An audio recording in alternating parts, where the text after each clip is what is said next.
Yep, get your job over here. Oh, nope, not right there. Actually, let's go over here and get a job. Sir? Could you? Yep, thank you. Oh, just kidding. Let's go over here and get a job. Hello, and welcome back to another episode of Surviving with Sicket. Don't forget to like and subscribe, bye! Thanks so much for tuning back in for our next episode here. As you can see, we're starting out in front of our brand new starter house that we got built in the last episode. I think that's come along pretty well. As you may notice here, we have added a couple of the extra details that we wanted to put in when I was doing a bit of mining, and I went a little bit, explored a little bit of more, mostly just to the north here, because I didn't want to go doing a lot of exploring in other directions without you guys, but I did go a little more to the north in search of some coal. We have some in here in the dripstone areas, but didn't want to tear up our area here too much, so we went out a little bit and found a little bit of like a snowy mountain. It was kind of a small one, but it did happen to have some spruce trees on it, so we were able to grab some spruce wood. So you can see here, oh, you can see if we can get out of the water.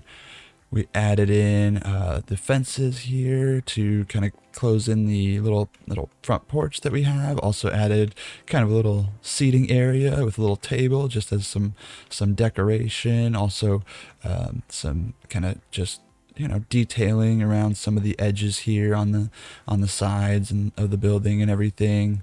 Kind of some you know, kind of what looks like almost, you know, some ropes or something down here on the edges of some of these structural beams here, stuff like that. Just some minor details that we wanted to toss in to kind of complete the build a little bit. Of course, we also got the glass put in for the windows and everything. And I did go ahead and actually start moving over a bunch of our stuff. We got our bed here, got a nice double wide bed here. Some of our more valuable resources down here right by our bed. A little cooking area over here, crafting area, and then I've started moving in some of the storage, a few more furnaces, some of our, you know, crafting blocks, the stone cutter, another crafting table. Kind of started getting organized. We got our food there, and then we got some of our wood and our stone blocks. So mob drops over here. So we're getting a little bit organized, bringing everything over from the hole in the wall that we had. So that is just an empty hole in the wall now, which will probably just, at least for now, just kind of be our mining area, where we have the hole going down to the area where we found lots of those nice resources that we can pick up. I did do you know, a little bit of mining off camera, and I did get, you know, a bit of the redstone and stuff like that, because I think what we'll want to start in this episode is getting some of those farms that we talked about set up. Maybe a pumpkin farm, maybe a sugarcane farm, just some basic stuff that we can set up here in the early game that'll, you know, help us, especially having some of these things produce, you know, ongoing. We should be, I believe, in the spawn chunk still.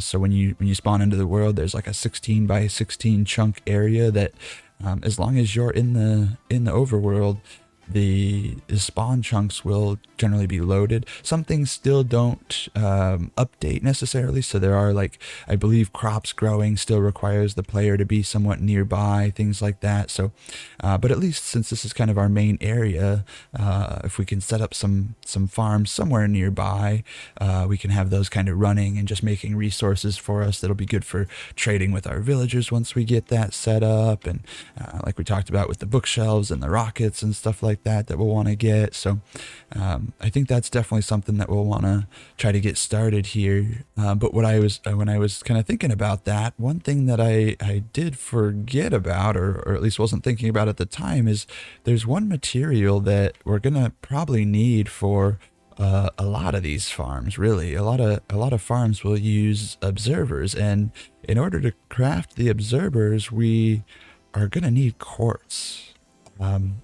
And if you don't know, quartz is only found in the nether. So I think really what we're going to start this episode off with is getting our first nether portal set up. And now that we got our nifty bucket here, again, thanks David for that comment on getting the bucket, because definitely a very useful item. I think we might try to do something a little different. We do have 3 diamonds, and so we could potentially make a diamond pickaxe and we use that to get obsidian to build a portal. But early on we saw there was a lava lake over here, or not a lava lake, but a little lava pool, excuse me, a lava pool over there that we could potentially use. And so what we could do is we could use a strategy that a lot of people who, speed run the game of Minecraft, who, kind of try to beat the game as fast as they can, a strategy that a lot of them use, which is using a water bucket and a lava pool to create a nether portal. So I think that might be where we start off for today, is heading over there to that lava pool and seeing if we can't pull off creating another portal for ourselves just with that lava pool and our bucket of water here. So I'm going to grab a couple things. We're going to need like a flint and steel to light up the portal, and then head over there to get started on seeing if we can get a portal. I don't do that type of portal very often. I usually just end up getting some diamonds and mining out a bit of obsidian and getting a nether portal set up that way. But this could be a fun way to try a different strategy of getting into the nether. And also what that'll allow us to do is save these couple of diamonds, because we do have 3. Again, that would be enough for a diamond pickaxe, but then we wouldn't have any diamonds left over to create the enchanting table that we were talking about in the last episode. And I think that's something we'll want to actually get set up here pretty soon as well.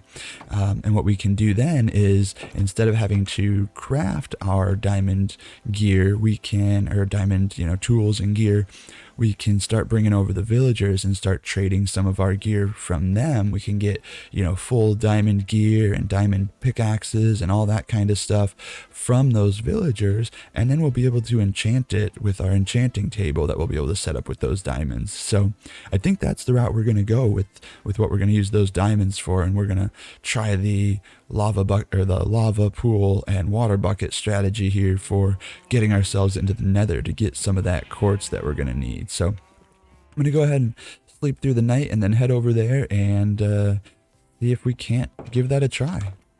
All right, so we're over here at the lava pool that we saw, and again, like I mentioned, this isn't a strategy for making another portal that I use too often, so there's a chance this could end poorly. One of the main things that could happen is we could end up... Oh, hello, Enderman, you kind of scared me there.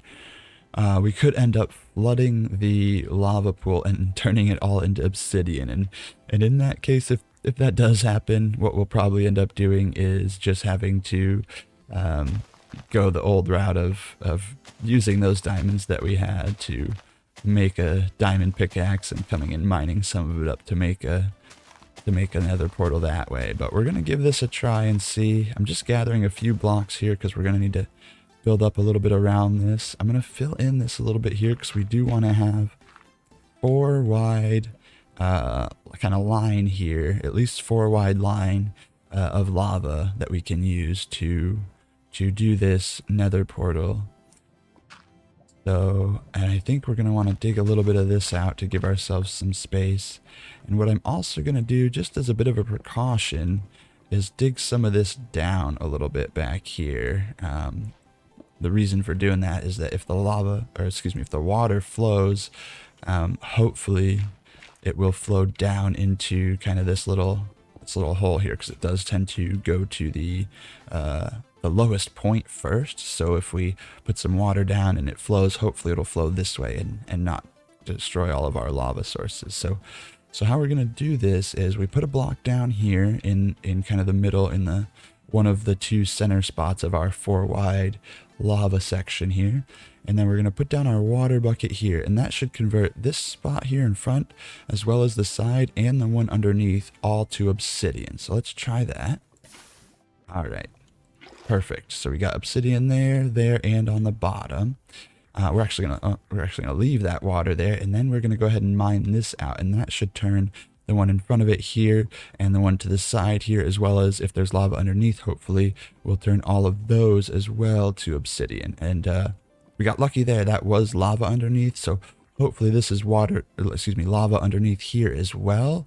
Otherwise, we're going to be missing that one spot underneath here of obsidian. So let's mine this out and hope that we get 3 more obsidian spots here.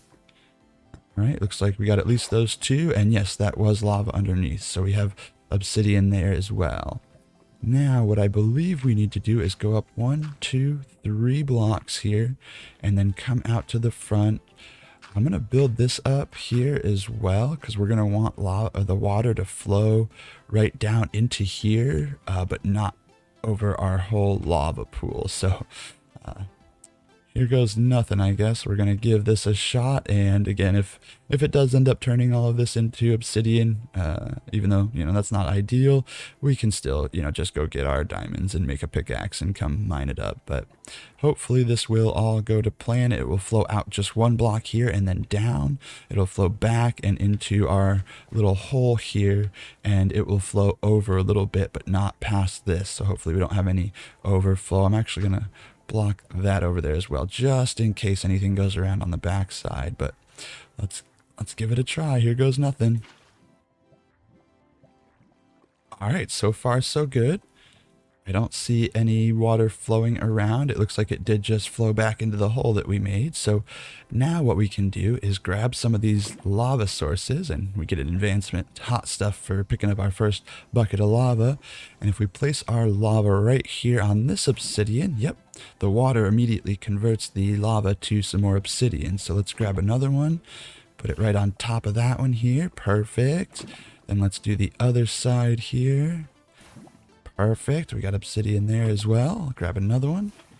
Awesome. And then if we go up here, we should be able to get obsidian there and one more here.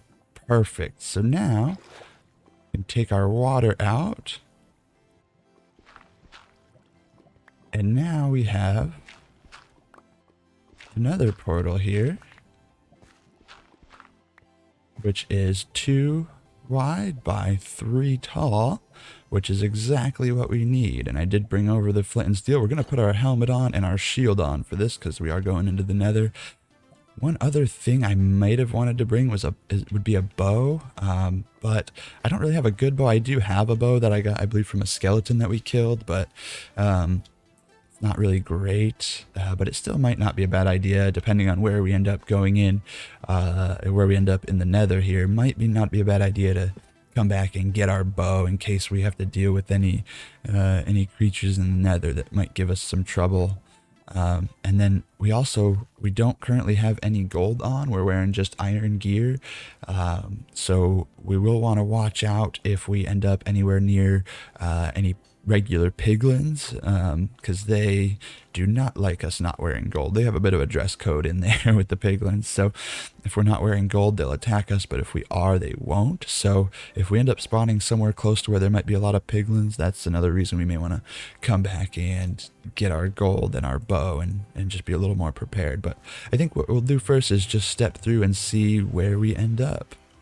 Okay, so we are in a soul sand valley, which can have gas in it, so that might be something we might want the bow for, because they fly around and shoot fireballs at us. And just as we didn't want, there are also a bunch of piglins over there, so we are just gonna hop right back through here and run over and grab that bow and either the gold helmet or the gold chest plate, I believe, that we do have, and bring those with us to give ourselves a little bit of security against some of those guys. So we're back over here at the nether portal now. We've got our helmet. I did bring our gold chest plate as well because the helmet's running a little bit lower on the durability there. It's about a little over halfway down.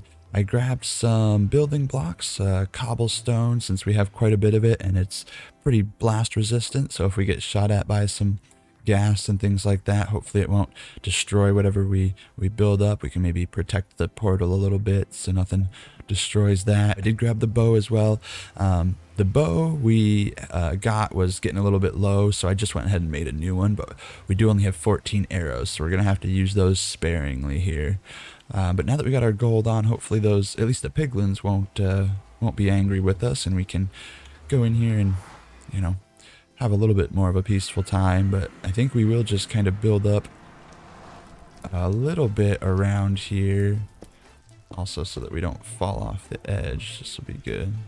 Hopefully that'll help protect us from anything, unless we get a ghast flying right overhead. We could always put a roof on if we need to, but so again, the main thing that we're here for is going to be quartz, and unfortunately spawning into this soul sand and I believe crimson is the biome here, is not ideal for us, because a lot of the times quartz is just going to be kind of in the ground, but since all this ground is covered with soul sand and the nylium, the crimson nylium there, which is the kind of red colored grass in the nether, it's going to be tough to see it. We'd have to kind of dig around. So a couple options: we can maybe try to go up and see if there's some maybe caverns up there. We'll just have to be careful, of course, that we don't get shot off by any skeletons or gas or anything like that. Or we could try to go down. I think, though, it might be a little bit more tricky to go down, since, you know, we don't have any way of dropping down there. The water in the nether does not work. You know how we talked about being able to save your fall with water. That is the case in the overworld, but in the nether, since it's kind of this fiery dimension, water just evaporates right away. So we probably honestly could have left that water back at home for now, but we're gonna grab these. These are bone blocks, which will be coming quite handy. We're gonna grab some of these. We can turn these into bone meal to be able to grow trees or crops faster if we need to, and this will actually give us quite a bit. We're also gonna try to take out this skeleton here, I think, assuming there's no big piggies in the way. Might be able to get a couple arrows from it. Oh, there's a big piggy over there. So these guys do not care about our gold, these actual pig guys, but they are not very keen to the nether portals. So you'll see he won't come any closer to the nether portal. They're also not very big fans of the green little mushrooms that we see down there. So if we could find a couple of those to put out in here, that would be helpful to kind of take care of these guys. But I think we're going to try to go up. I think we're going to just see if we can't pillar up a little bit. Excuse me, sir. There's another portal here. Could you back up? I'm going to try to go up. He's really not liking us. We're going to try to go up here a bit and see if we can't find some quartz. At least a bit of quartz to get us started. Oh, I definitely hear a ghast around. That's not going to be great. We're just going to keep going up as fast as we can.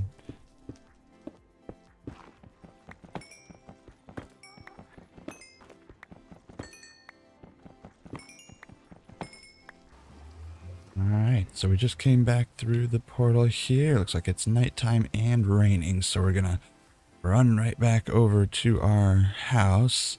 But we did get a good bit of quartz. We didn't get a whole ton, but I think it at least should be enough to get us started.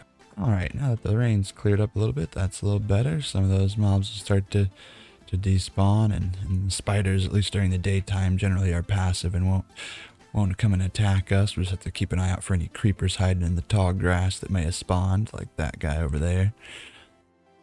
But, like I said, we did get about a half a stack, 32 quartz, so that at least should give us a good start.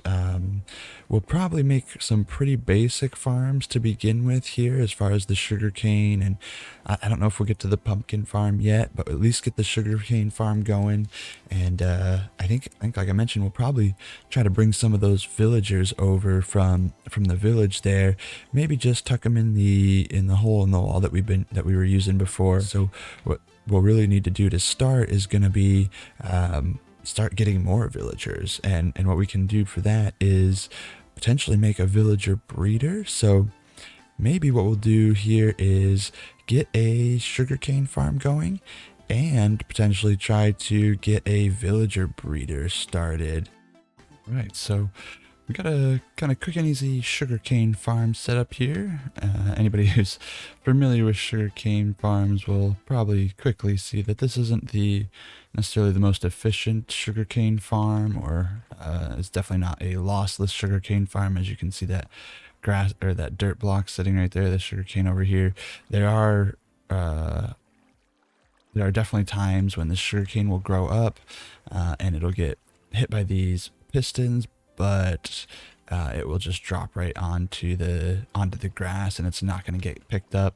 Eventually, we will upgrade to something that is a lossless solution, where we have probably mine carts going underneath here, and we can even close these off and make them just one gap in between, and have mine carts going underneath that will pick up all the drops instead. But with the kind of limited amount of iron that we're currently working with, I figured we would start with something pretty simple here. It should still, give us a decent bit of sugarcane, but definitely not going to be kind of the final sugarcane design that we go with. As you can see here as well, it's not going to be the fastest either, because what we could do to speed something like this up is have these observers going across all of the pistons here, so that whenever any whenever any sugarcane grows up, it would be detected, and then the pistons would push out and break the sugarcane for us. But we're also, kind of trying to conserve on the quartz, which is used for these observers, because we don't have a whole lot. We only have that 32 that we got from mining in the nether there. So just one observer on each side going into the redstone here. So whenever these end ones grow all the way up, that will trigger all of these pistons to extend. I can do a quick example here, and as you can see, when we do that, there's definitely going to be some that just drop down here on the grass. So we are going to be losing out on some there, but hopefully it'll at least provide us a little bit of sugar cane to get us started here. So that's the at least the basic sugarcane farm that we're going to start with set up. And I think now we're going to go grab some of those villagers and start bringing them over and see if we can't get a little villager breeder set up over here as well. Hello friends, you still doing okay in here? Sorry to keep you in here so long. Would one of you like to go for a little bit of a boat ride with me? Alright sir, your turn to come and join your friend. Yep, get your job over here. Oh, nope, not right there. Actually, let's go over here and get a job. Sir? Could you? Yep, thank you. Oh, just kidding. Let's go over here and get a job. Alright, sir, now it's your turn to start getting this job. Oh, just kidding. Let's continue this way and get a job. Keep on coming, buddy. Keep on coming. Alright, so as you can see here, we've gotten our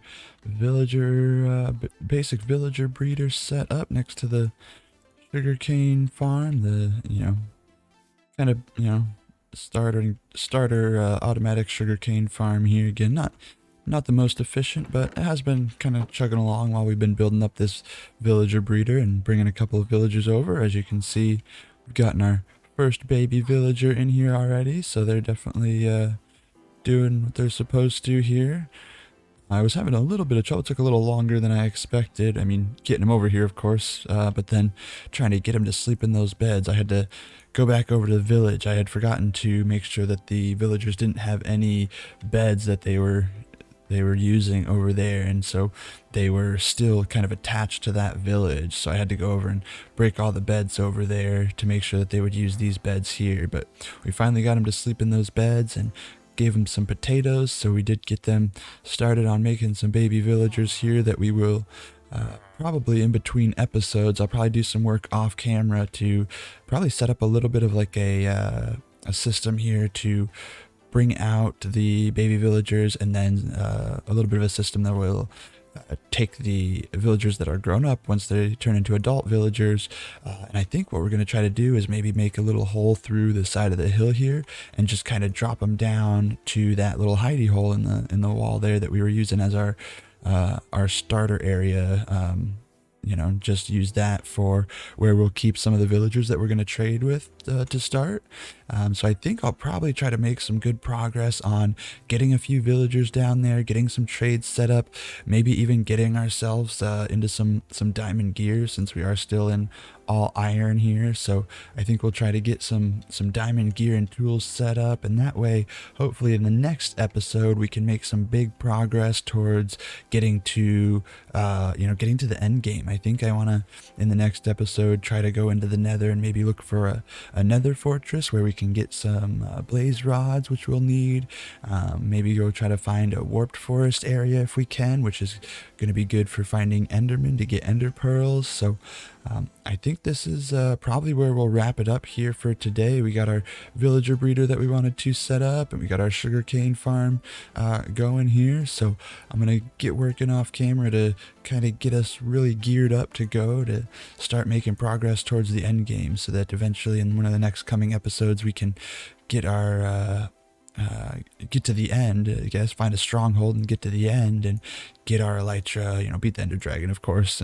That's kind of more of just something you have to do at this point. It's not too much of a battle that once you've experienced it a few times. When you first start out, it can be, a little bit tricky, but now that something I've done a few times, it's usually not too bad. So we'll get to that point, start getting to that end game where we can start making some bigger farms and start getting some bigger buildings on the way. So thanks so much for watching, and everybody have a great day, great night, great evening, and we will see you in the next one.